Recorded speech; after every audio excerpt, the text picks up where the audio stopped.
Hello sir, कहाँ पे आप? यहाँ सामने। मैं प्रज्ञा, नेशनल खबर से। ओके जी, मेरा सवाल सर,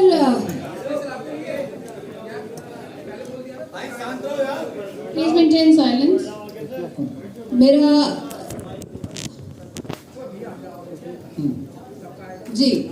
मेरा सबसे पहला सवाल ये है सर कि अभी हमने तमाम पेशेंट्स यहाँ पर देखे, ऑटिज्म के पेशेंट्स देखे हैं, बहुत सारे पेशेंट्स देखे हैं, लेकिन नेचुरोपैथी की बात हो, एलोपैथी की आयुर्वेद की बात हो, तो इसमें ज़्यादातर ये कहा जाता है कि इसमें इमरजेंसी हैंडल नहीं हो सकती है, लॉन्ग टर्म चलने वाला ट्रीटमेंट है। आप इस पर क्या कहेंगे? और नेचुरोपैथी में या आयुर्वेद में या आपके पास क्या अल्टरनेटिव ट्रीटमेंट्स हैं इस चीज़ के, इमरजेंसी को हैंडल करने के लिए? तो आपका सवाल ये है कि आयुर्वेद में, नेचुरोपैथी में इमरजेंसी हैंडल नहीं हो सकता। जी जी। तो इमरजेंसी हैंडल किस चीज में हो सकता है? एलोपैथ में ज्यादातर। आपका सवाल ये है कि आपका सवाल शुरुआती आप इससे कर रहे हैं कि एलोपैथ में हो सकता है हैंडल और आयुर्वेद में, नेचुरोपैथ में नहीं हो सकता जी। ये सवाल मेरा भी आप सभी से है। आपको क्यों लगता है कि एलोपैथ में हो सकता है, तो किस चीज में हो सकता है? फॉर एग्जाम्पल मैं बोल रहा हूँ कि मान लो रोड में एक्सीडेंट होता है, राइट, और पेशेंट, वो विक्टिम जो है, उसको चोट लग गई, इतना ओवर ब्लीडिंग हो गई, 2-3 लीटर तो खून ही निकल गया, तो उसका ब्लड प्रेशर ड्रॉप करेगा और वो बेहोश हो जाएगा। उसकी सिर फट गया है, उसके पैरों में चोटें हैं जिससे खून निकल रहा है, 1.5-2 लीटर निकल गया है। इसी को इमरजेंसी बोल रहे हैं आप जी। ये इमरजेंसी सिचुएशन है। और ऐसे इमरजेंसी सिचुएशन में आपका जो सवाल है कि भाई एलोपैथी में तो इलाज है, आपके पास क्या है? ऐसे में पेशेंट एलोपैथी में जाएंगे, है ना, तब आप क्या कुछ कर लेंगे? तब पेशेंट जाएंगे, जाते हैं, लेकिन जाने के बाद कितने लोग जिंदा रहते हैं, ये सवाल आपने कभी पूछा, कभी देखा? कभी सुनने में ये बड़ा कॉन्ट्रोवर्शियल मेरा जवाब आपको लग रहा होगा, लेकिन अभी तक का जो ऑब्जर्वेशन स्टडीज है पूरे दुनिया की, जो लेजिटिमेट जर्नल की बात कर रहा हूँ, तो वहां पे ये देखा गया है कि जब स्थिति में, जो स्थिति मैंने अभी आपको बताई, परिस्थिति समझ गए ना, कि पेशेंट वो टक्कर हुआ और वो उसको चोटें लगी, उसका सिर फट गया, ब्लीडिंग हो गया, ब्लड प्रेशर लो हो गया, वो तो बेहोशी हो गया। अब उसको उठा के ले कहाँ जाएं? आपका जो ऑब्वियस ये कि एलोपैथी में ले जाएंगे। तो क्यों ले जाएं? क्योंकि हमें लगता है कि उससे बचने के चांसेस ज्यादा हैं, वहां बच ही जाएगा, यही है ना। लेकिन क्या आपने देखा है, अगर ले गए और नहीं ले जा पाए, किसके बचने के चांस ज्यादा होगा? इस पे कई सारी स्टडीज हुई हैं। हमारे देश में तो अगर एम्बुलेंस आता ही 1-2 घंटे बाद, तब तक जो होना है हो ही जाएगा, है ना, वो तो छोड़ ही दो। लेकिन ऐसे देश हैं जहाँ पे मैक्सिमम टाइम लिमिट है 8 मिनट के अंदर आपको एम्बुलेंस, मतलब इस तरह से पोजीशन में, जैसे आप यहाँ पे वो है ना कौन सा ब्लिंकिट, तो वहाँ पे वही है कि 8 मिनट में किसी भी कोने में देश के जो एडवांस कंट्री है, अगर कोई एक्सीडेंट हुआ है तो the victim has to be in the hospital in ICU, मतलब तो हो ही जाना चाहिए। ऐसा उनका पूरा सिस्टम बना हुआ है। तो वो उन लोगों ने जब भी, और बहुत रिसेंट वाले भी हैं मेरे पास जर्नल में, कि भाई जब नहीं ले जा पाए या बहुत लेट ले जा पाए इन कंपैरिजन टू जब जल्दी ले जा पाए, तो ये देखा गया है कि जब जल्दी पेशेंट को ले जाते हैं, विक्टिम को, in this case injured victim को, जिनका ब्लड लॉस हो गया, तो उनके मरने के चांसेस उल्टा और बढ़ जाते हैं। It must be shocking to you, लेकिन बढ़ क्यों जाते हैं? इस पे इन्वेस्टिगेट किया, क्योंकि जब ले जाते हैं तो वो बेहोश पड़ा होता है, उसके एयरवे को फ्री करने के लिए इंट्यूबेशन करते हैं। ये इंट्यूबेशन का प्रोसेस होता है, वो प्रोसेस इटसेल्फ इस तरह से एक बैलूनिंग है, कुछ देर के लिए उसकी सांसें रुक जाएगी। एक तो पहले ही सांसें कम आ रही, कुछ देर के लिए रोक देंगे तो वो एक डिसएडवांटेज है। दूसरा, आईवी फ्लूइड चढ़ाते हैं, तो आईवी फ्लूइड चढ़ाते ही पूरा होमोस्टेसिस ऑलरेडी बिगड़ जाता है। जब ब्लड लॉस हो रहा है तो बॉडी एक इमरजेंसी मोड में आ जाता है, जिसे फाइट एंड फ्लाइट सिंड्रोम बोलते हैं, और बॉडी अपने जो क्रूशल ऑर्गन्स हैं, जैसे हार्ट हो गया, ब्रेन हो गया, सारा खून वहाँ पे कॉन्सेंट्रेट करता है, और बाकी उतने क्रूशल ऑर्गन जो नहीं है तो उसमें थोड़ा कम खून भी चल जाएगा, जैसे पैर है, हाथ है, तो मतलब अगर हाथ में खून थोड़ा कम भी चला गया तो मरने नहीं वाला इंसान। लेकिन जैसे आईवी फ्लूइड लगाते हैं तो वो जो बॉडी का जो इमरजेंसी सिस्टम काम कर रहा है इंसान को जिंदा रखने के लिए, वो स्विच ऑफ हो गया। तो ये बात समझनी पड़ेगी कि IV fluid itself can be a reason for the person जो अदरवाइज जिंदा रह जाता, in spite of the blood loss, वो जिंदा नहीं भी रह सकता है। तो इस तरह से जो इमरजेंसी में 2-4 चीज़ें की जाती हैं, तो जैसे मान लो ऑक्सीजन सिलेंडर लगाया जाता है, ये तीसरी चीज़ कर देते हैं, तो ये तीनों के कॉम्बिनेशन से वो इंसान को बचाना और मुश्किल हो जाता है। ये मैं तो बोल ही रहा हूँ खैर, लेकिन ये जर्नल का रिपोर्ट है। पहली बात तो आपके जो सवाल का पहला पार्ट उठा दीजिए कि एलोपैथी में ले जा सकते हैं इसलिए क्योंकि वो ज़्यादा हैं यहाँ पे। अगर कोई आयुर्वेद में ले जाना भी चाहेगा तो है ही नहीं ना, क्योंकि वो है नहीं तो लेके कैसे जाओगे आप, है ना। तो यहाँ का जो परिस्थिति ऐसी बनाई हुई है कि 99% of the budget is for allopathy, तो जाहिर सी बात है वो चीज़ हर जगह होगी। तो आप कुछ कर रहे हैं इस चीज़ के लिए? हाँ, अब आते हैं हमारे इस पे। हम ये कर रहे हैं कि handling emergency life support and pain management, इस पे हमने अभी ट्रेनिंग प्रोग्राम शुरू किया है। आप में से कुछ लोग तो यहाँ पार्टिसिपेंट भी आए हैं ना, ये लोग, है ना, और ऑनगोइंग है अभी ये। और ये ट्रेनिंग जो सेंटर है हमारा डॉक्टर BRC मेडिकल एकेडमी, ये समालखा में है। समालखा के इस ट्रेनिंग सेंटर के जो चेयरमैन है विनोद बंसल जी। बड़े बड़े दिखने वाले जो मेडिकल इमरजेंसीज हैं उनके आसान उपाय। सो यहाँ पे विनोद बंसल जी हैं और यही चेयरमैन है उस ट्रेनिंग सेंटर का। Thank you sir. तो ये शुरू किया है। और रहा सवाल जो आपके दिमाग में डाउट है, सभी के दिमाग में, क्या इमरजेंसी हैंडल हो सकती है, आप कभी ट्रेनिंग सेंटर आके देखिए कि अलग अलग तरह से अगर कोई बेहोश हो जाता है, किसी को कार्डियक अरेस्ट आ जाता है, किसी को चोटें लग जाती हैं, किसी को सांसें नहीं आ रही हैं, किसी का सिर फूट जाता है, ये सब होगा। किसी को सीजर आ गया, फिट्स आ गया तो एलोपैथी वाले क्या करेंगे, वो इंतजार करेंगे कब खत्म हो। लेकिन हम क्या करेंगे, आप कोई भी तीखी चीज उसने जैसे सुनाएंगे, फिट वहीं पे हॉल्ट हो जाएगा। It has to halt. तो इतना ही तो बताना है। एलोपैथी वाला इंतजार करेंगे कि फिट जब खत्म होगा तब हम देखेंगे, हम तीखी चीज सुना देंगे, हॉल्ट हो जाएगा उसी वक्त। तो इस तरह से बड़े दिखने, जैसे मान लो कोई हार्ट अटैक होगा तो क्या करेंगे, उसी वक्त उसको अदरक चबाने को बोलेंगे, धीरे धीरे कम। These are all evidence based, है ना। इस तरह से हमने पूरे 52 अलग अलग मेडिकल कंडीशन के इमीडिएट प्रोटोकॉल हमने बनाया जो इमीडिएटली। और रहा सवाल ये कितना इफेक्टिव होगा, उसका एक नमूना मैं आपको बताना चाहता हूँ, आपको हैरानी होगी। डॉक्टर अंतिम जैन यहाँ पे है, बाहर गए, ठीक है, आने दीजिए। तो खैर आने दीजिए उनको, फिर इसके बात करेंगे हम कि ऐसे ऐसे इमरजेंसीज हैं जो एलोपैथी वाले कभी सोच नहीं सकते। और वो सर मेरा क्वेश्चन है, हाँ, जैसा कि लोग भी समझ रहे हैं और लोगों को समझ भी आने लग गया है। मेरा नाम राजेश आर्य, मैं बड़ी चलो न्यूज़ से हूँ। ऐसा लगने लगा है एलोपैथी लॉबी से आपका 36 का आंकड़ा हो गया है। इतनी बड़ी लॉबी है कि अच्छे खासे लोगों को इस लॉबी से पंगा लेने में डर लगता है। आपके ऊपर सुना है कई बार केसेस भी हुए हैं, आपको ये डर क्यों नहीं है? क्यों आप इस लॉबी से लगातार इस तरह का पंगा ले रहे हैं? देखिए, ये बात तो सच है कि allopathy lobby is the biggest lobby. अगर हम पावर की बात करें, पैसे की बात करें, सबसे बड़ी लॉबी तो है ही। लेकिन रोज रोज नहीं मरना ना, एक दिन तो मरना ही है सभी को, है ना। डर डर के रोज रोज क्यों मरना, है ना। सही बात। दूसरी बात, जो लोग पंगा नहीं ले रहे हैं, मान लो जो लोग सच नहीं बोल रहे हैं, तो वो कौन सा हमेशा जिंदा रहने वाले हैं, है ना। ये तो मरने वाले। और तीसरी बड़ी बात, क्या पता उन्हें डर लग रहा हो, कौन सी बोल का खोल दे आज, है ना। उनके भी 2 ही हाथ है, 2 पैर है, उन्हें भी भूख लगती होगी, है ना। तो उनके गलतियां तो उन्होंने की है। तो जो भी सच है वो लोगों तक पहुंचाना जरूरी है। और अभी तक भी हम जिंदा हैं तो कुछ अच्छे लोग रहे होंगे जिन्होंने समाज को इस लायक बनाया कि हम जिंदा हैं।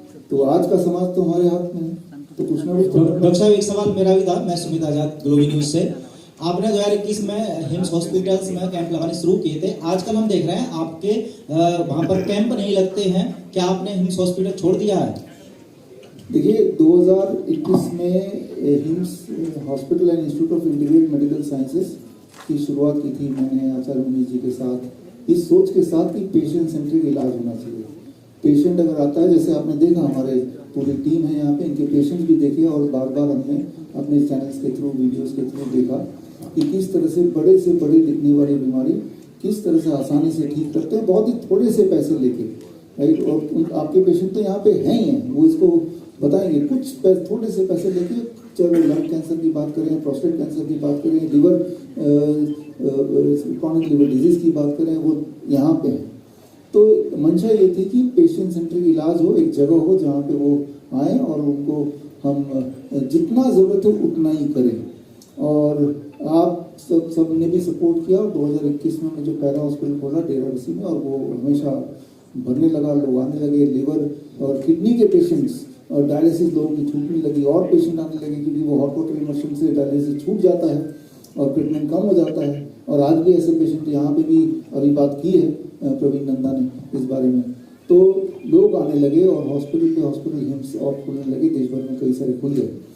लेकिन साथ ही साथ ये हमें समझना होगा कि मेन हमारा गोल तो यही था ना कि भाई इंसान ठीक हो जाना चाहिए, कम पैसे में, कम टाइम में, और उतना ही इलाज दो जितने की ज़रूरत है। अगर कोई गाड़ी की ज़रूरत है थोड़ा सा दे दो, उतना ही जितना ज़रूरत है।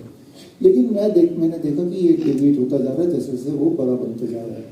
क्योंकि जब बड़ा बन रहा है तो कई सारे स्टेक होल्डर भी आ गए, कई सारे इन्वेस्टर भी आ गए, तो अब ध्यान पेशेंट सेंट्रिक से ज़्यादा प्रॉफिट सेंट्रिक की तरफ बढ़ गया है ना। तो ऐसे में कुछ तो करना ज़रूरी था मेरे लिए। पहली बात कई कारणों से, एक बार पहला कारण तो कि भाई हर रात को शीशे पे अपने आप को तो देखना है एक बार, तो क्या बात देखिए। दूसरा कारण तो मेरी पत्नी अभी है कि नहीं है तो बोल सकते हैं। तो शी इज वेरी क्रिटिकल। जितने पेशेंट आपने अभी देखे वो हर पेशेंट से मिलके उनसे पूछेंगी तभी मानेंगे कि ये ठीक हुए हैं। स्टेज पे आकर तो कोई कुछ भी बोल देगा, है ना, वीडियो पे भी कोई कुछ बोल देगा, सामने जाके एक एक से मिलके। तीसरा, हमारे शुभ चिंतक, हमारे एडवाइजर आर फुलिया साहब या अविनाश जी या आशुतोष जी, जो कई सालों से हमारे साथ दे रहे हैं, इसीलिए साथ दे रहे हैं कि भाई हम वो बात करते हैं जिससे कुछ लोगों का कुछ भलाई हो जाए। तो उनको कैसे क्या मुंह दिखाएंगे। और फिर आप सब लोग की तरफ से भी तो ये आ रहा था ना, कि आ ही रहा था, सर देख लीजिए, अभी भी आज भी बोल रहे थे, तो हिम्स कोलकाता वाला बोल रहे थे एकदम, है ना। तो हमने अपनी कोशिश की कि भाई वो ठीक हो जाए, लेकिन अभी वो ठीक नहीं हो पाया। तो फिर हमने आपके सवाल का जवाब, हिम्स के साथ सारे हमारे एक्टिविटीज पूरी तरह से बंद कर दिए हैं। लेकिन सर वहाँ पर अभी तक आपका फोटो तो यूज होता है कुछ हिम्स हॉस्पिटल से, कुछ पोस्टर मैंने देखा, कुछ वीडियोस में भी। हाँ, अभी बंद किए हुए 2 महीने हुए हैं। और आपके माध्यम से और मैसेज, ये भाई साहब बंद, जहाँ फोटो लगाए, अगर आप सुन रहे हैं तो वहाँ से फोटो हटाइए। फोटो लगने में कोई दिक्कत नहीं है, लेकिन लोगों को कन्फ्यूजन होगा फोटो देखे कि भाई हम जुड़े हुए हैं, बस उतनी सी दिक्कत है ना। बाकी फोटो लगने से तो अगर वो दिक्कत है कि लोगों को लगेगा आप जुड़े हुए हैं, तो मेरे जो ऊपर जो फेथ करते हैं इस फेथ से ही आप जाते हैं, है ना। तो इसीलिए एज सुन एज पॉसिबल वो फोटो भी हट जाएगा, वो आई एश्योर यू। जी, बेहतरीन बात है सर। एक सवाल मेरा और था सर कि अभी हमने कुछ ऑटिज्म के बच्चे देखे थे, और ये सब पिछले 1 साल से ट्रीटमेंट ले रहे हैं कैन प्रोटोकॉल के अंतर्गत। सक्सेस स्टोरीज हमारे सामने ही है, लेकिन क्या कोई गवर्नमेंट या कोई संस्था इस चीज को एक्नॉलेज कर रही है, और अगर कर रही है तो आपके क्या भविष्य के प्लान्स हैं, इसके बारे में जरा बताइए। हाँ, ऐसे एक्नॉलेज कर रही है। अभी 17 तारीख को हमने खत्म किया मुजफ्फरनगर म्यूनिसिपल काउंसिल कॉर्पोरेशन, जो गवर्नमेंट यूपी के अंदर आता है, उन्होंने एक ऑटिज्म फ्री मुजफ्फरनगर कार्यक्रम किया था, जिसमें 40 दिन इस तरह के बच्चों को कैन प्रोटोकॉल में रखा। डॉक्टर नमिता इस प्रोजेक्ट को हेड कर रही थी। और उसके बाद 40 दिन बाद गवर्नमेंट के जो चीफ मेडिकल ऑफिसर हैं मुजफ्फरनगर म्यूनिसिपल कॉर्पोरेशन के, वो सारे उन बच्चों से मिलने आए जिन बच्चों के सेरेब्रल पाल्सी, देखिए 3-4 बीमारियों के नाम है जो कि न्यूरो डेवलपमेंटल डिसऑर्डर है। ADHD मतलब कि बंदर का आत्मा, इंसान की बॉडी। ऑटिज्म मतलब 10 साल का बच्चा, ब्रेन 2 साल का। एक तीसरा सेरेब्रल पाल्सी। सेरेब्रल पाल्सी का मतलब कि ब्रेन बिल्कुल सही, लेकिन बॉडी साथ नहीं जोड़ी। अब मैं हाथ उठाना चाहता हूँ लेकिन मेरा बॉडी सिग्नल नहीं पहुंचा रहा, तो मेरा हाथ ऐसे ही रहेगा। मैं बोलना चाहता हूँ, सिग्नल नहीं पास हो रहा, तो मेरा मुंह नहीं खुलेगा। सिर्फ ब्रेन जानता है, लेकिन ब्रेन वो काम बॉडी से नहीं करा पा रहा है, तो इसे कहते हैं सेरेब्रल पाल्सी। सेरेब्रल पाल्सी में जो बच्चे होते हैं वो ऐसे नहीं बैठ सकते, उनको ऐसे चेयर से बांध के रखना पड़ता है, नहीं तो गिर जाएंगे, क्योंकि उनका ब्रेन तो अच्छा है, उनका पढ़ने में बड़े अच्छे हैं वो, तो वो ऐसे बैठेंगे, खाना भी मुंह के अंदर डालना पड़ेगा, क्योंकि मुंह तो चलेगा ही नहीं। तो that is called cerebral palsy. वो पार्शल होता है, कंप्लीट होता है। तो ये 3-4 तरह के बच्चों को हमने लिया, उनको कैंप प्रोटोकॉल में 40 दिन के लिए रखा और 40 दिन बाद 17 जुलाई को एक प्रेस कॉन्फ्रेंस किया। उस प्रेस कॉन्फ्रेंस में थोड़ा सा चेयर हटा देंगे तो थोड़ा सा आप 1 मिनट का है। चीफ मेडिकल ऑफिसर मुजफ्फरनगर का, उनका वक्तव्य क्या था यहाँ पे आप देख लीजिए ऑडियो। हाँ देखिए, इसमें मेनली जो हमें आप ट्रीट कर रहे हैं न्यूरोलॉजिकल डिसऑर्डर्स से रिलेटेड है, सेरेब्रल पाल्सी, ऑटिज्म और एडीएचडी। उसमें सेरेब्रल पाल्सी में बच्चे को चलने में प्रॉब्लम आती है, बात करने में प्रॉब्लम आती है, तो सारी चीज़ों में इम्प्रूवमेंट आ रहा है, सारी चीज़ें बेहतर हो रही हैं। अटेंशन प्रॉपरली दे पाता है बच्चा, उसमें आई कॉन्टेक्ट बेहतर कर पाता है और इवन लर्निंग प्रोसेस भी उसकी बेटर होती है। तो नेचुरली सारा ओवरऑल इम्प्रूवमेंट होता है न्यूरोलॉजी में। तो कितने समय में हो पाया? ये 1 महीने में इम्प्रूवमेंट है 30 to 40% और बाकी जो है मैं उम्मीद करता हूँ वैसे तो 3-4 महीने में 100% हो जाना चाहिए, लेकिन इन्हें 1 साल तक इसको कंटिन्यू करना चाहिए। तो ये आपके सवाल का जवाब है। बीआरसी सर, मेरा नाम आशीष है, मैं HS24 न्यूज़ से हूँ। सर इधर सर मैं HS24 न्यूज़ से हूँ। आपने एलोपैथिक डॉक्टर्स का जो सबसे बड़ा हथियार और पहला हथियार है स्टेथोस्कोप। हाँ सवाल। सर मेरा नाम आशीष, मैं HS24 न्यूज़ से हूँ। जो एलोपैथिक डॉक्टर्स का सबसे पहला और सबसे बड़ा हथियार वो मानते हैं स्टेथोस्कोप, उसको चैलेंज कर दिया। उसको चैलेंज करने के बाद सर उसी के नाम का अवार्ड निकाल रहे हैं, उसका मजाक उड़ा रहे हैं और उसके बाद ये भी कह रहे हैं कि हम उसका सम्मान करते हैं। सर समझ नहीं रहे किसका सम्मान करते हैं? स्टेथोस्कोप। हाँ अवार्ड भी निकाला सर पहला उसका। हाँ देखिए, ये जो स्टेथोस्कोप है ना, ये हमें ये तो खैर वुडन है, राइट। जो पहला जिन्होंने निकाला था ये इन्वेंटर, उनका इंटेंशन सही था कि अगर दिल की धड़कन हम सुन पाते हैं तो क्या पता बहुत सारे प्रॉब्लम सॉल्व हो जाए। ये उस जमाने की बात है 200 साल पहले, जब understanding about the human body बहुत मामूली थी।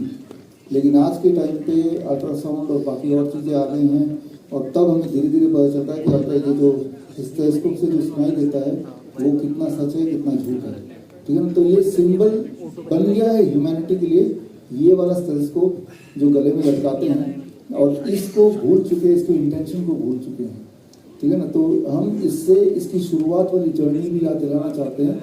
हम आपको ये याद दिलाना चाहते हैं जिस तरह से बाहर एक आवाज़ की दुनिया है, हमारे बॉडी के अंदर भी एक आवाज़ की दुनिया है, राइट। एटलीस्ट स्टेथोस्कोप ने ये आपको बताया कि बॉडी के अंदर से आवाज़ें आती हैं।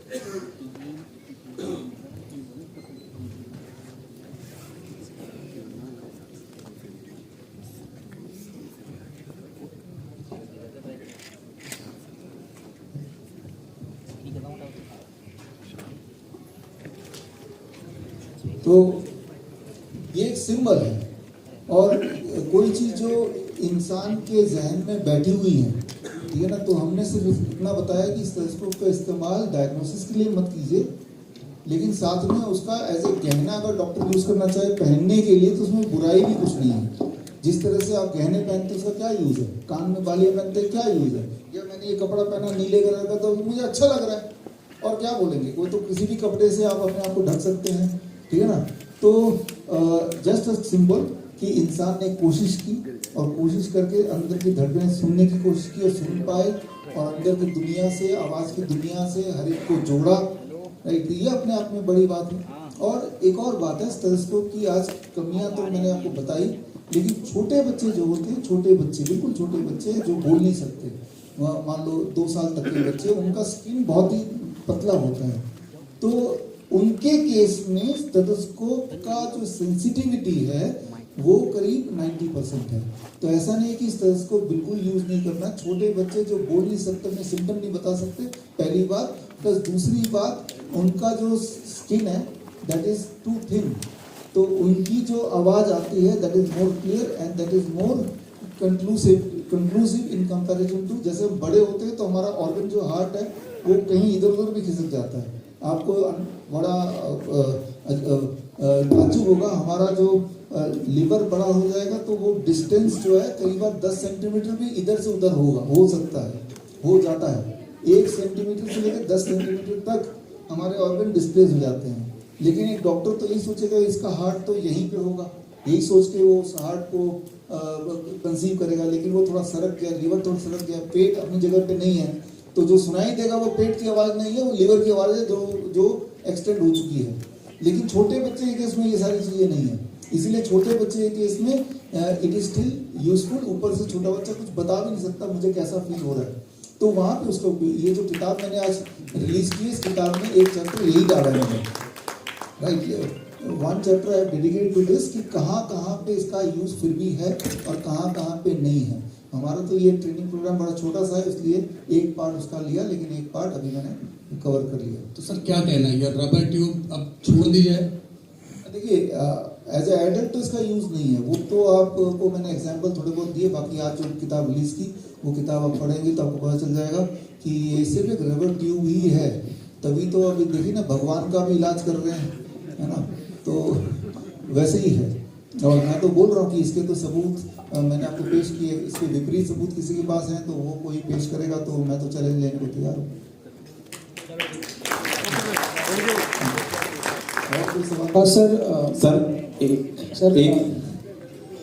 Sir this is Pintu from news live. मेरा सवाल सर ये है कि जैसे कि आप आए दिन लगातार कॉन्फ्रेंसेस करते रहते हैं, मीडिया बाइट्स देते हैं, और इसके अलावा आपने कई सारी किताब भी लिखा है जिसमें आप लोगों को अवेयर करते हैं, और ड्यूरिंग कोविड टाइम भी आपने कई सारे ऐसे चीज़ों को बताया था जो कि पेशेंट्स के लिए काफ़ी फ़ायदेमंद होगा। लेकिन जो कोविड के इंजेक्शन थे उसके कई सारे साइड इफ़ेक्ट्स भी दिखे थे, तो उससे लोगों को काफ़ी नुकसान भी हुआ। तो इस मामले को लेकर आप कोर्ट क्यों नहीं जाते हैं ताकि उस जो सरकार एडवाइजरी जारी करती है उसके माध्यम से वो टीकाकरण ना करें और जो लॉसेज हो रहे हैं वो चीज़ें ना हो? नहीं, कोर्ट जाते हैं, कोर्ट गए हैं, हम जा रहे हैं। हम आपको उदाहरण दे देते हैं। एक केस हमारा चल रहा है, हमारी एक टीम है छत्तीसगढ़ की, और जितेंद्र बंजारा माइक्रोबायोलॉजिस्ट हैं, वो लीड कर रहे हैं, और छत्तीसगढ़ हाई कोर्ट में केस चल रहा है। और वहाँ पे छत्तीसगढ़ हाई कोर्ट में ICMR, government of India, health ministry को पार्टी बना के जो केस का स्टेटस ये कि हाई कोर्ट ने बोला कि सबूत तो लाओ, ये आपसे सबूत मांग रहे हैं कि भाई वायरस होता है, पहली बात तो इसी का सबूत लाओ। ICMR अभी तक कोई सबूत नहीं पेश कर पाई। कोविड वायरस छोड़िए, कोई वायरस होता है इसका सबूत लाओ। कोर्ट ने ऐसा बोला, लेकिन भारत का कोर्ट का ये भी है, तारीख पे तारीख वो भी चल रहा है ना। एक केस अभी चल रहा है, ये AIM जो हमारे मुंबई के हमारे जो एसोसिएट्स हैं, डॉक्टर सुजाता मित्तल, जिन्होंने HPV वैक्सीन पे दिल्ली हाई कोर्ट में केस किया कि HPV वैक्सीन देने से बच्चों को सिर्फ और सिर्फ नुकसान होगा, तो एक ये चल रहा है। तीसरा आपको मैं दिखाता हूँ, टाइम्स ऑफ इंडिया का वो लगा दूँ। कोविड का टाइम का आपने जिक्र किया, कोविड टाइम का, तो कोविड टाइम का ये न्यूज़ 13 दिसंबर 2020 का अगर आप देख पा रहे हैं, जब मैं कोविड के बारे में अवेयरनेस कि वैक्सीन कभी मत लेना, आज भी आप में से स्टेज पे आके बोला कि आपने तब सुना और वैक्सीन नहीं लिया, तब काउंटर करने के लिए अखबार में टाइम्स ऑफ इंडिया ने फ्रंट पेज में डाला, how the vaccine myths are spreading in India, 13 दिसंबर 2020 फ्रंट पेज में, राइट, और डाला, और मुझे तो विलन ही बना दिया उसमें, है ना। तो उसके बाद अब क्या करें, तब वैक्सीन आई नहीं थी, at the time vaccine was not there, और तब हमारे वकील हैं सोमनाथ भारती, सुप्रीम कोर्ट के, तो उन्होंने बोला कि ये अपने नाक रगड़ते हुए घुटने पे आएंगे, आप चिंता मत करो, मैं देख लूँगा। और उसके साइड वाला देखिए कितना डेट है, 24 मई 2026, कितने साल हो गए, 6 साल उन्होंने, हम मुझे कभी तंग नहीं किया, उन्होंने केस लड़ा सोमनाथ भारती जी ने, और 6 साल बाद उन्होंने फ़ोन किया। आज का टाइम्स ऑफ इंडिया पढ़िए, तो आज का टाइम्स यानी कि 24 मई का मैंने पढ़ा, उसमें उन्होंने माफ़ी मांगी उस दिन के लिए जो 6 साल पहले उन्होंने किया। तो भारत का सबसे बड़ा जो प्रिंट मीडिया बोलेंगे, सबसे बड़ा प्रिंट मीडिया हाउस ही बोल सकते हैं, तो उनको अगर हम 6 साल लगे सही, लेकिन अगर उनको भी अगर हमने अपने टर्म्स में ले आए, थोड़ा बहुत झुका दिया, तो इसका मतलब है कि लगातार कोशिश करते रहो, कर रहे हैं। हमारे टीम अलग अलग जगह पे अपने कैपेसिटी पे कर ही रहे हैं, जितने सारे तरीके हो सकते हैं लोगों तक पहुंचने तक, या आप बोल रहे हैं, वी आर ट्राइंग। और जिस तरह से छोटी सी जीत हमें मिली है, तो वो सिर्फ एक दर्ज हो गया इतिहास में एक तरह से, है ना, कि वो जो बोला गया था वो ठीक बोला गया था, उसको गलत तरह से वही पेश कर रहे थे। नहीं तो सोचिए क्या कारण हो सकते हैं, 6 साल बाद उनकी आंखें खुली, अरे उस दिन जो हमने लिखा था उसका अभी करेक्ट कर देते। नॉर्मली आप देखेंगे कोई गलती अखबार करता भी तो अगले दिन ही उसका करेक्शन का एक छोटा सा लाइन आ जाता है। 6 साल बाद ये दुनिया का पहला केस होगा कि जो भी उन्होंने लिखा था 6 साल बाद एपोलॉजी का उन्होंने सारे एडिशन में लिखा, ऑल द एडिशंस। और जो उन्होंने इलेक्ट्रॉनिक मीडिया यानी कि उनका जो पोर्टल था उसमें से ये न्यूज़ में से मेरा नाम हटा दिया। हमने तो बोला था न्यूज़ को ही हटाओ, लेकिन चलाकी वाला के दिखाया, हमने कहा था छोड़ो हमारे पास बहुत सारे और काम किए, लेकिन मेरा नाम हटा दिया, न्यूज़ को थोड़ा ट्वीक कर दिया। तो बोल आपके सवाल का जवाब कि वी आर ट्राइंग कि जितने सारे दरवाजे हो सकते हैं हर जगह जाएंगे, क्योंकि सबूत हमारे साथ हैं। सर फैक्ट तो बहुत है। हेलो सर, मैं सुमित भोजगी, दिल्ली का प्रतिबिंब न्यूज़ चैनल से है। सर सबसे पहले तो हमारी मीडिया की ओर से और सबकी ओर से आपको जन्मदिन की हार्दिक शुभकामनाएं। मैं चाहूँगा सब तालियों से सबका स्वागत करें। और सर एक अहम क्वेश्चन है हमारा जो पेरेंट्स में भी रहता है कि डॉग्स बाइट्स का, क्योंकि आज के समय में जो कुत्ते काटते हैं वो बहुत बड़ी प्रॉब्लम है। हमने आपको सुना भी है और आपकी बुक्स में भी हमने पढ़ा है कि जब कुत्ते काटे तो उसकी वैक्सीन नहीं लगनी चाहिए। तो सर उस पर थोड़ा सा विस्तार से बताएं कि क्योंकि हम भी हैं, बच्चे हैं, सबसे पहले हम वैक्सीन के लिए हॉस्पिटल भागते हैं डॉक्टर्स के लिए, तो उसके लिए सर थोड़ा सा बताएं इस बारे में प्लीज। Thank you. मान लो आप यहाँ से निकल के बाहर गए और मैंने देखा था एक बाहर काला पागल कुत्ता भी है, मान लो आपको काट ही लिया अभी और है भी पागल कुत्ता, लाल टपकेगा वो उसके, और सारे बाकी कुत्ते डरेंगे उससे, है ना, तो उसकी निशानी होती है। तो आप क्या करेंगे, तो आपका ऑब्वियस आंसर हम तो वैक्सीन लगाएंगे। क्यों लगाएंगे? क्योंकि आपको ऐसा लगता है कि उससे बचने के चांसेस बढ़ जाएंगे, यही ना। ये तो लगना हुआ, लेकिन क्या कोई ऐसा सबूत है? सबूत है, लेकिन उसके विपरीत है कि मरने के चांसेस बढ़ जाएंगे। और वो सारे सबूत इस वक्त आप सबके हाथ में हैं। जो किताब आपको मिली है मेडिकल सुपरस्टिशन, उसका आप सेकंड सेक्शन देखिए, सारे जो सबूत है उसमें दिए हुए हैं, जो कि कोई इग्नोर नहीं कर सकता। वो सबूत है कि मान लो ये और मैं हूँ, दोनों को एक ही कुत्ते ने काटा, पागल कुत्ते ने, और ये चले गए वैक्सीन लगाना जैसे आप जाना चाहते हैं, और मैं नहीं लगाने गया या जा नहीं पाया या कोई ना कोई कारण से, तो ये देखा गया जब भी ऐसी परिस्थिति में तो जिन्होंने लगाया उनकी मृत्यु हो गई और जिन्होंने नहीं लगाया वो फिर भी बच गए। और ऐसा सबूत सारे उस किताब में जो आपके हाथ में है, और ये रिसेंटली होता रहता है, आपको ध्यान नहीं आता, मैं ध्यान दिला दूं। डॉग बाइट का न्यूज़ दिखाओ। तो ये देखिए, ये 2 महीने पहले की खबर है। 7 साल की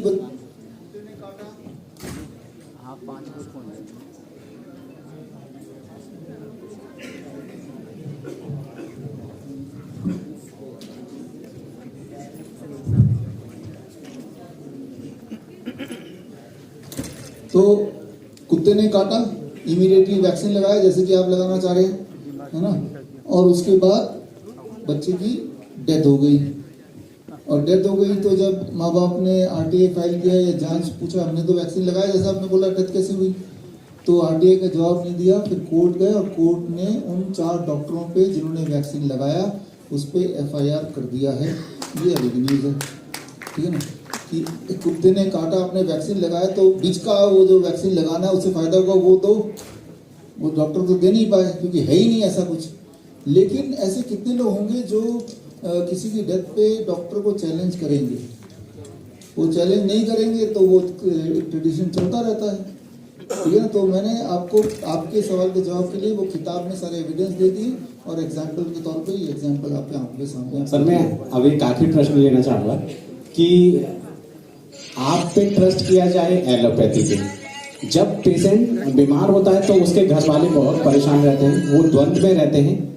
पेशेंट के घर वाले आप लोग से मिल तो पाते नहीं हैं, वो सिर्फ वीडियोस पे डिपेंड करता है।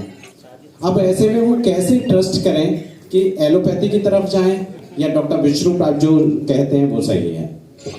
देखिए कैसे ट्रस्ट बिल्ड होगा, ट्रस्ट दो तरीके से बिल्ड होता है। पहला तो सबूत कौन दे रहा है। जब भी आपको ट्रस्ट करना है कि किस पे, मुझे ट्रस्ट मत कीजिए, एलोपैथी पे ट्रस्ट मत कीजिए, सिर्फ ये देखिए सबूत कौन दे रहा है ना। जो सबूत दे रहा है उसको ट्रस्ट कीजिए, पहला। दूसरा, उदाहरण कौन पेश कर रहा है। आज हमने जो जो उदाहरण पेश किए, हमारे जो क्लिनिशियन जो जो उदाहरण पेश किए, चाहे वो अलग अलग कैंसर के उदाहरण पेश किया, चाहे ऑटिज्म के ठीक होने का उदाहरण पेश किया, ADHD का पेश किया, सेरेब्रल पाल्सी का पेश किया, क्या पूरे दुनिया के सारे एलोपैथी मिलके एक उदाहरण ऐसा डायबिटीज टाइप 1 का पेश किया तो पेश कर सकती है? पूरे दुनिया में कोई भी एक डॉक्टर एक डायबिटीज टाइप 1 पेशेंट इसी तरह का पेश करके दिखा दे, मैं उसको 10 लाख रुपये दे दूंगा।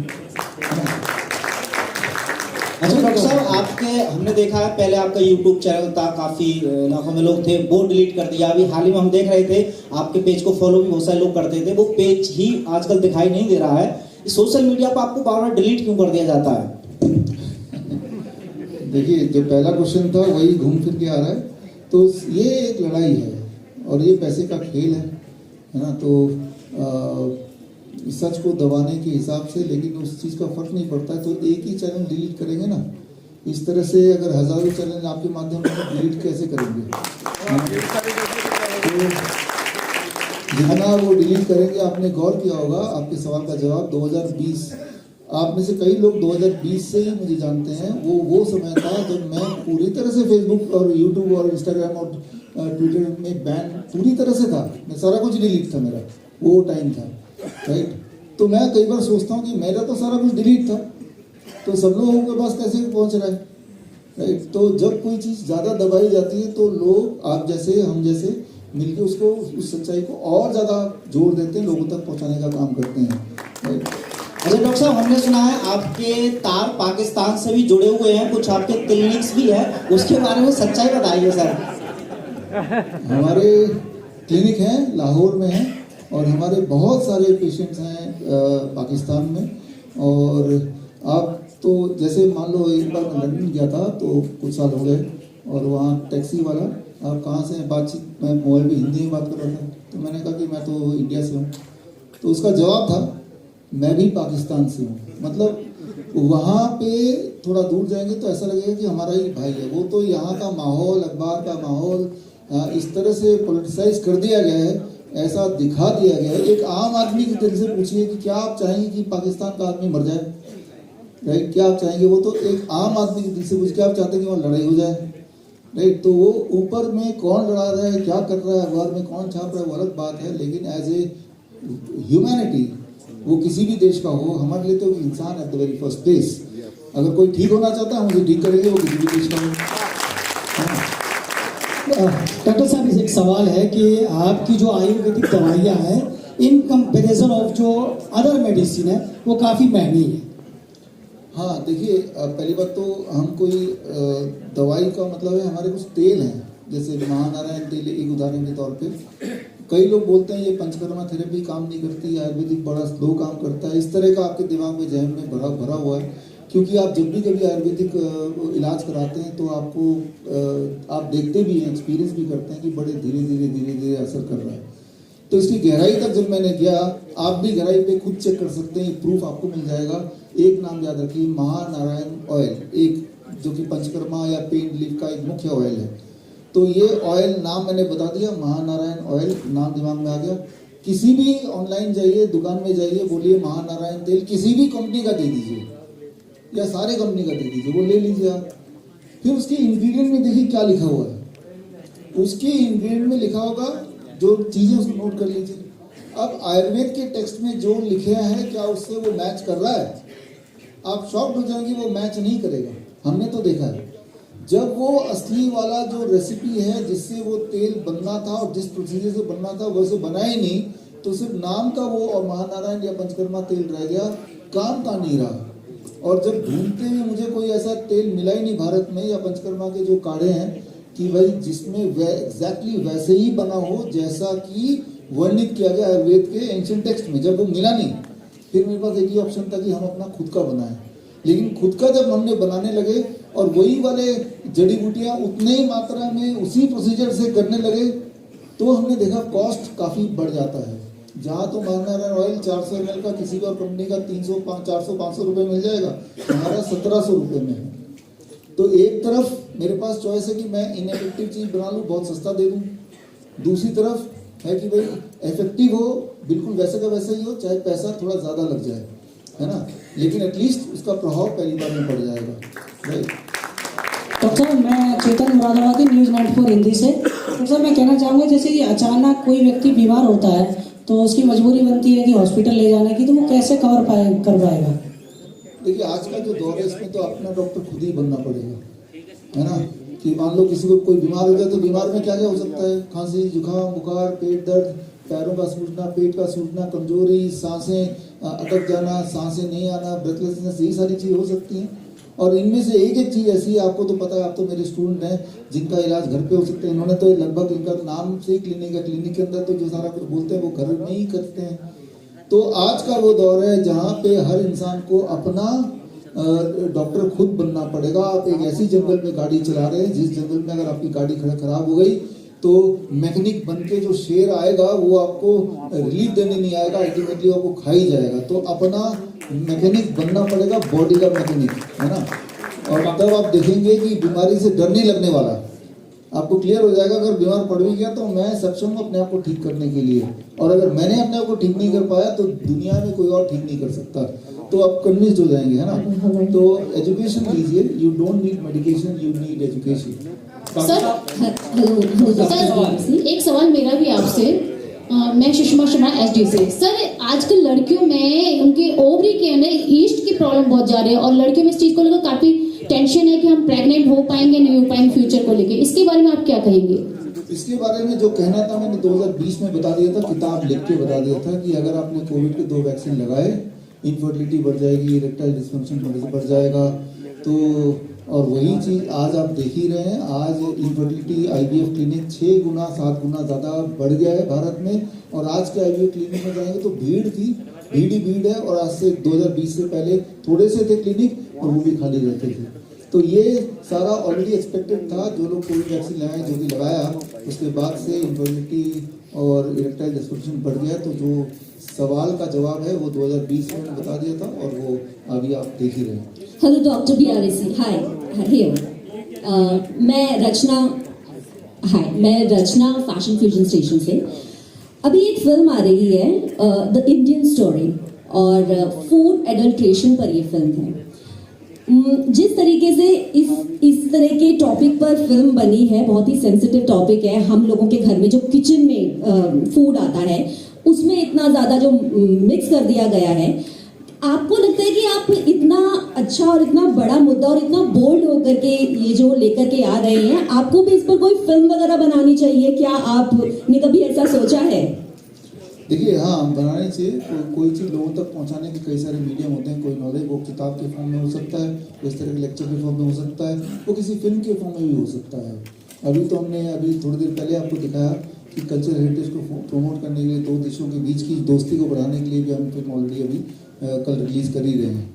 तो डेफिनेटली इन फ्यूचर कोई भी ऐसा जरिया जिससे कम्युनिकेशन का मीडियम, वो चाहे डॉक्यूमेंट्री बोलें, फिल्म बोलें, हो सकता है। इससे पहले भी हमने इस तरह के छोटे बड़े काम किए हैं, आगे भी कभी मौका मिलेगा ज़रूर करेंगे।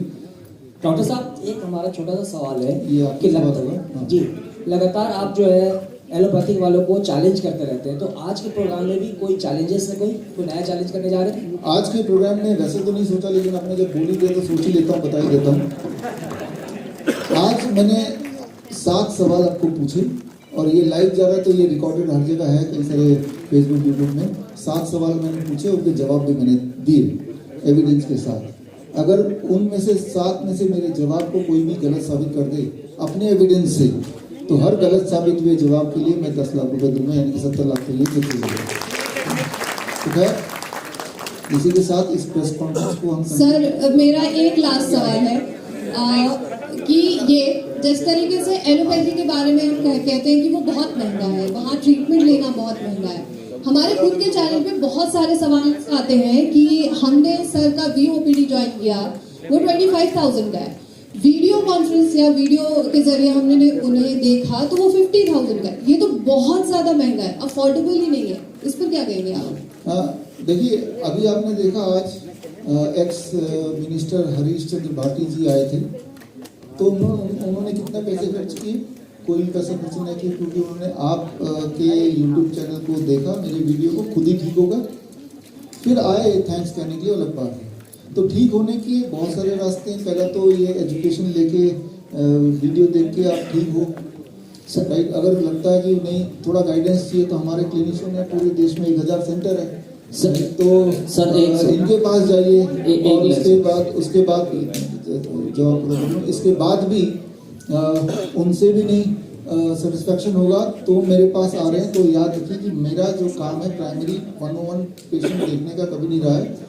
आई एम ए टीचर बेसिकली। अभी तक क्या किया, मैंने आपको पढ़ाया है क्या करना है, राइट। लेकिन जब कोई 101 करना होता है तो वो काफ़ी सारा समय मेरा ले जाता है, राइट। तो जिसके लिए मैं उतना प्रिपेयर नहीं हूँ। तो मैं तो जितने पेशेंट्स आते हैं और इसके माध्यम से भी कि भाई हमारे क्लिनिशियन 1000 हैं, हर शहर में हैं, और ये कितना सक्षम है वो आज आपने देखा, बार बार देखा, और वो सस्ता भी है। तो वहाँ जाइए, मेरे पास तो आइए मत। लेकिन जो आते हैं उनका मैं रिस्पेक्ट करता हूँ, क्योंकि वो आते हैं, पैसा देते हैं, उन्हीं पैसे से ये सारा कुछ हो रहा है। एक जर्नल जब मैं खरीदता हूँ, जो मैंने आपको एक एग्जाम्पल दिया, 20-20 हज़ार रुपये का एक रिसर्च पेपर लगता है, तो उसके लिए भी पैसे चाहिए। हमारे 200 स्टाफ है जो दिन रात काम करते हैं, उसके लिए भी चाहिए, है ना। लेकिन मैं हमेशा हर पेशेंट को बोलता हूँ कि फ्री में भी आप ठीक हो सकते हैं। जब कोई पूछता है कि कहाँ पे जाऊँ, फ्री में वो देख के कर लूँ या इनके पास जाऊँ, मैंने कहा कि रिजल्ट सेम आएगा।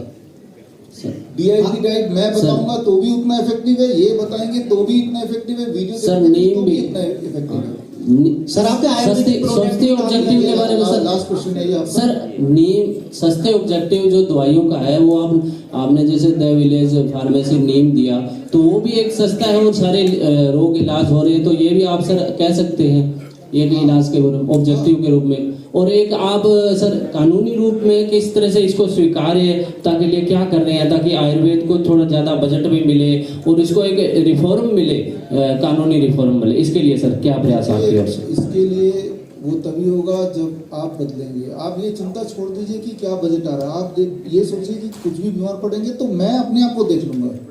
अगर हम अपने सिपाही खुद बन जाए, हम अपने डॉक्टर खुद बन जाए, तो किसी भी हॉस्पिटल जाने की जरूरत क्या है।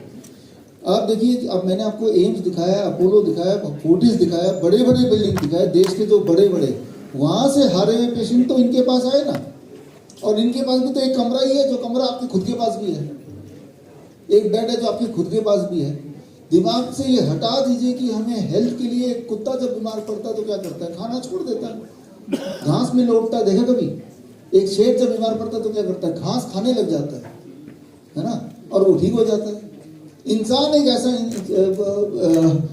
प्राणी है जो बीमार पड़ता है, सोचता है कि कोई और मुझे ठीक करेगा।